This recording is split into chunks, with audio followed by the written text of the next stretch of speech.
তাহলে তো পৃথিবীর সৃষ্টি করার সময় তো 10 আশুরা 10 মুহররম যেটা আমরা বলি, এই পৃথিবীর সৃষ্টির আগেই তো আল্লাহ তাআলা সবকিছু লিপিবদ্ধ করে রাখছে। তাহলে বোঝা গেল পৃথিবীর সৃষ্টির আগের ইতিহাস আমরা জানি না, নবীজি আগমনের ইতিহাস এর আগে আমরা জানি না। জানি কি নবীজির মৃত্যুর পরে 50 বছর পরে যে ঘটনা ঘটেছিল এই ঘটনা কিন্তু আমরা জানি। আর পৃথিবীর ইতিহাস শুরুতে কি নিয়া 10 মুহররম নিয়া কি ঘটনা হয়েছিল এই ইতিহাস কিন্তু আমরা জানি না। এটা না জানার একটা কারণ আছে, আর 10 মুহররম এটা জানার একটা কারণ আছে। দুইটা হচ্ছে দুই কারণ। দুইটা কোন কারণ? দুই কারণ। এক কারণ হয়তো বা অনেকের শরীরে লাগবে, আরেকটা কারণ যেহেতু ইতিহাস জানি না তাহলে জানার কি চাইবে? মন চাইবে। যেটা শরীরে লাগবে এটা একটু পরে বলবো। এবার আসেন 10 মুহররমে কি ঘটনাটা ঘটেছিল। হাদিসের মধ্যে আসছে পৃথিবী যখন আল্লাহ তাআলা সৃষ্টি করে ওই সৃষ্টির দিনটাই কিন্তু ছিল 10 মুহররমের দিন। 10 কোন দিন? মুহররমের দিন ছিল পৃথিবীর সৃষ্টির প্রথম দিনেই। তারপর আসেন পৃথিবীর সর্বশ্রেষ্ঠ মানব হযরত আদম আলাইহিস সালাতু ওয়াস সালাম, তিনি যখন পৃথিবীর বুকে আদম এবং হাওয়াকে আল্লাহ তাআলা পৃথিবীর বুকে যখন পাঠিয়েছিলেন ওই দিনটাও কিন্তু ছিল 10 মুহররমের দিন। আবার ইতিহাস জানেন আদম এবং হাওয়া যখন পৃথিবীর বুকে যখন আবার একত্রিত হয়েছিল আরাফার ময়দানে ওই দিনটাও কিন্তু ছিল 10 মুহররমের দিন। ইতিহাস কিন্তু আমরা জানা নাই। ফিরআউনের বাহিনী থেকে রক্ষা পেয়েছিল ওই 10 মুহররমের দিনে। শুধু তাই নয়, আদম আলাইহিস সালাতু ওয়াস সালাম এবং হাওয়া আল্লাহ তাআলার কাছে দোয়া যে কবুল হইছেন, আল্লাহ যা করছি শয়তান যে গন্ধম খাওয়াইছেন আদম এবং হাওয়াকে আল্লাহর কাছে দোয়া করছেন না, দোয়ার পরে তো মিলিত হইছেন, ওই দোয়াও কিন্তু কবুল করেছিল আল্লাহ তাআলা 10 মুহররমের দিনে। 10 মুহররমের দিনে। এবার আসেন নূহ আলাইহিস সালাতু ওয়াস সালাম তার কিস্তি প্লাবন যখন আইসা ওই দেশের মধ্যে যখন বন্যা হয়ে গিয়েছিল ওই বন্যা থেকে মুসলমানেরা হেফাজত হয়েছিল 10 মুহররমের দিনে। 10 কোন দিনে? মুহররমের দিনে। এবার আসেন হযরত ইউনূস আলাইহিস সালাতু ওয়াস সালাম 40 দিন তার মাছ থেকে যে আল্লাহ তাআলা রক্ষা পেয়েছিল ওই রক্ষার দিনটাও কিন্তু ছিল 10 মুহররমের দিনে। ইতিহাস কি জানবেন? আমরা তো জানি কারবালার ময়দানে, এটা আমাদের লাভ। আমাদের কি লাভ? 10 মুহররম কেরে এদিন ভালোবাসা উতলায়া পড়ে। এদিন ভালোবাসা কি করে? উতলায়া পড়ে। উতলা আসবে সামনে। এবার আসেন ওই কারবালার ইতিহাস ইসলামের জন্য শিক্ষা অবশ্যই। বিশাল লম্বা ইতিহাস যাচ্ছি না, যেহেতু সামনে 10 মুহররম আসতেছে, ফজিলতটা আমাদের এখনই শুনতে হবে। এবার আসেন 10 মুহররমের দিন প্রত্যেক নবী রাসূলের দোয়া আল্লাহ তাআলা কবুল করছে। 10 মুহররমের দিন প্রত্যেক নবী রাসূল যখন দোয়া করছে, আদম, ঈসা, ইব্রাহিম আলাইহিস সালাতু ওয়াস সালামকে যখন আগুনে যখন পালাইছেন, আগুনে ফেলছেন না, সালামুন কাওলাম মির রাব্বির রহিম। ইব্রাহিমকে যখন আগুনের মধ্যে ফেলছেন, সালামুন ইয়া নারু কুনি বারদাও ওয়া সালামান আলা ইব্রাহিম। ইব্রাহিমকে যখন ওই নমরুদ বাহিনী যখন ফালছেন আগুনের মধ্যে, আল্লাহ তাআলা যে হেফাজত করেছিলেন ওই দিনটাও কিন্তু ছিল 10 মুহররমের দিন। 10 মুহররমের দিন। সেই দিন প্রত্যেক নবী রাসূলের দোয়া আল্লাহ তাআলা কিন্তু কবুল করছে। এবার আসেন 10 মুহররমের দিন আমাদের করণীয় কি এবং বর্জনীয় কি। 1 নম্বর করণীয় হলো নবীজি বলছেন যেহেতু রমজানের 1 মাসের পর বছরের মধ্যে যদি সর্বশ্রেষ্ঠ যদি কোনো দিন যদি থাকে ওই দিনটা হলো 10 মুহররমের দিন। এজন্য নবীজি বলছেন তোমরা 10 মুহররমের দিন তোমরা রোজা রাখো। 10 মুহররমের দিন কি রাখো? রোজা রাখো। 9, 10 অথবা 10, 11 যদি রাখো 1 বছরের গুনাহ আল্লাহ তাআলা মাফ করে দিবে। আর একটা হাদিসের মধ্যে আসছে, তাবরানীর হাদিস, এবং এই হাদিসটা বাইহাকি শরীফের হাদিসের মধ্যে আসছে, কিন্তু ওই হাদিসটা অনুসরণ কিন্তু আমরা করি না।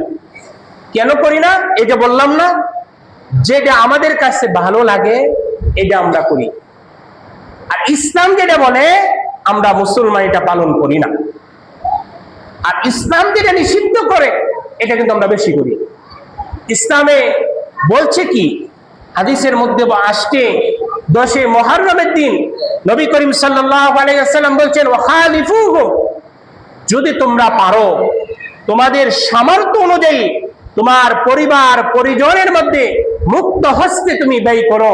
এদিন যদি তোমার পরিবারের জন্য যদি ব্যয় করো, ভালো রান্না করে তোমার সন্তানদেরকে যদি খাওয়াও, এদিন যদি তোমার পরিবারের জন্য তুমি যদি খরচ যদি করো, নবীজি বলছেন তোমাকে সারা বছর আল্লাহ তাআলা সচ্ছলতা দান করবে। নবীজি বলছে কি, 10 মুহররমের দিন তোমার পরিবারের জন্য মুক্ত হস্তে ব্যয় করো। এদিন প্রতিদিনের তুলনায় এদিন একটু রান্নাটা ভালো করো, প্রতিদিনের তুলনায় এদিন একটু পরিপাটি হয়ে থাকো। কেন? নবীজি বলছেন সারা বছর তোমাকে সচ্ছলতা দিবে। কিন্তু ওই দিন আমরা মুসলমান মানি না, মানি কি, যেটা নিষিদ্ধ, এটা হলো পয়লা বৈশাখ। এদিন খাই আমরা বালাবোরা আর ইলিশ মাছ, যেটা রাসূল নিষিদ্ধ করছে। আর যেটা বলছে লাভ, এটা আমরা মুসলমান করি না, এটা মুসলমান আমরা কি করি না। এবার আসেন, এই 10 মুহররম আমাদের করণীয় কি? করণীয় হলো আশুরার দিনে রোজা রাখা 1 নম্বর। 2 নম্বর করণীয় হলো এই দিন ইস্তিগফারের আমল বেশি বেশি করা, দোয়া আল্লাহ তাআলার কাছে বেশি বেশি করা, জিকির আজকার বেশি বেশি করা। 3 নম্বর আমল হলো পরিবারের মধ্যে মুক্ত হস্তে সামর্থ্য অনুযায়ী সাধ্য অনুযায়ী পরিবারের জন্য ব্যয় করা। 3টা আমল।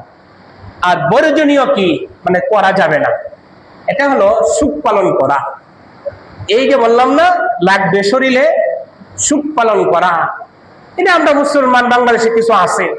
দেখবেন 10 মুহররমের দিন আইলেই এই গরুঙ্গ বাজার বড়বাজার ওয়া একটা মিছিল বাইরেব, তাসকিয়া মিছিল। দেখবেন গুড়া বানাইবো, বানায়া ইমাম হুসাইনের নামে একটা মিছিল বের করবো, আছে না? আর ইরানের মধ্যে শিয়া সম্প্রদায় সেই দিন তারা সুখ পালন করে ইমাম হুসাইনের জন্য। অনেকে দেখবেন মুসলমানেরা আছে এদিন সারাদিন পানি পান করে না। যদি জিজ্ঞাসা করা হয় তুমি পানি পান করছো না কেন আজকে, বলতেছেন হুজুর কেমনে পান করি, আজকে তো 10 মুহররমের দিন ইমাম হুসাইনকে ইয়াজিদের বাহিনী 1 গ্লাস পানি দিছেন না, পানি না দেওয়ার কারণে তারা নির্মম ভাবে তারা হত্যা করছেন। এই সুখে আমরা কি করি? পানি পান করি না। আচ্ছা, ইসলামের সুখ বলতে কোনো কিছু আছে? হ্যাঁ আছে। কার জন্য?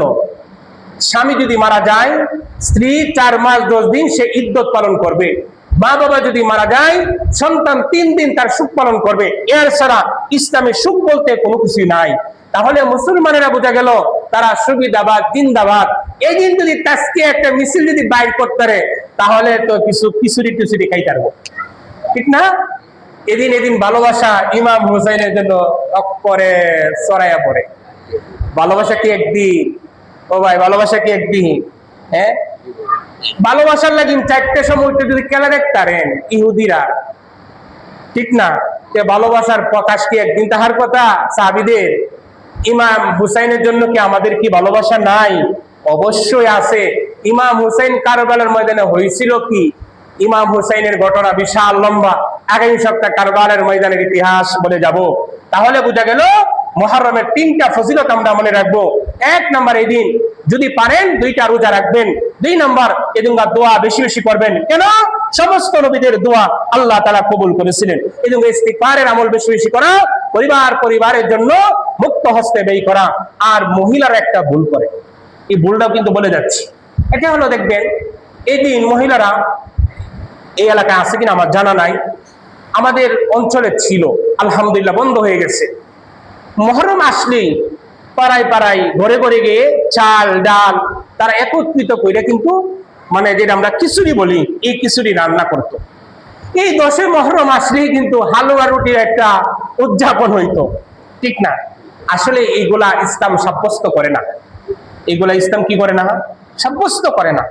তোমার সামর্থ্য অনুযায়ী তুমি একা রান্না করো। এই দিন রান্না করে 10 মুহররমের দিন পরিবার পরিজন আত্মীয় স্বজন আছে, ফকির মিসকিন আছে, তুমি এদেরকে তুমি খাওয়াও। তুমি একা রান্না করো, একা রান্না করে এলাকার সবাইকে তুমি খাওয়াও, কোনো সমস্যা নাই। কিন্তু বাড়ি বাড়ি চাল উঠাইয়া খিচুড়ি পাক করবেন, এটা ইসলাম বৈধ মনে করে না। ইসলাম বৈধ মনে করে না। কেন? ইসলাম সুখ বলতে কোনো কিছু নাই, ইসলামে সুখ বলতে কোনো কিছু নাই। 10 মুহররমের দিন ইমাম হুসাইনের ঘটনা মরণ করবেন। হ্যাঁ, 10ই মুহররমে ইমাম হুসাইনের কেন্দ্র করে আজকে মুসলমানদের মধ্যে একটা বিভ্রান্তি সৃষ্টি হয়েছে। এই যে সুবিধাবাদ, একদল আছে সুবিধাবাদ, তারা তো কিছু সুবিধা হইলেই দেখবেন 12ই মুহররম 12ই রবিউল আউয়াল আইলে সারা বছর 364 দিন রাসূলের ভালোবাসা থাকে না। তা এখন দিন 12ই রবিউল আউয়ালের দিন, সারা বছর মা বাবার প্রতি ভালোবাসা নাই, একদিন মা ভালোবাসা দিব, দেখবেন এদিন মা প্রতি ভালোবাসা শুরু হয়ে গেছে। আল্লাহ কি কইছে? মারে ভালোবাসাকে একদিন, রাসূলের ভালোবাসাকে একদিন, সাহাবীদের ভালোবাসাকে একদিন না। সাহাবীদের রাসূলের ভালোবাসা, মা বাবার ভালোবাসা হচ্ছে মৃত্যু পর্যন্ত রাসূলের ভালোবাসা থাকবে, মৃত্যু পর্যন্ত সাহাবায়ে কেরামের ভালোবাসা থাকবে, মা বাবার ভালোবাসা মৃত্যু পর্যন্ত থাকবে। এটা হলো প্রকৃত ভালোবাসা। আর আমরা যেটা করি এটা হচ্ছে রূপ দেখানো ভালোবাসা। আর লোক দেখানো ভালোবাসার ক্ষেত্রে কি হবে? আল্লাহ তাআলা কোরআনে আয়াত নাযিল করে দিয়েছে, ওয়ামতাযিল ইয়াউমা আইয়ুহাল মুজরিমুন। এই আয়াতের তাফসীরের মধ্যে আসছে লোক দেখানো ইবাদত কোথায় যাবে। আল্লাহ পাক সবাইকে এই মুহররমের ক্ষুদ্র আলোচনা আমাদেরকে আমল করার তৌফিক দান করুক।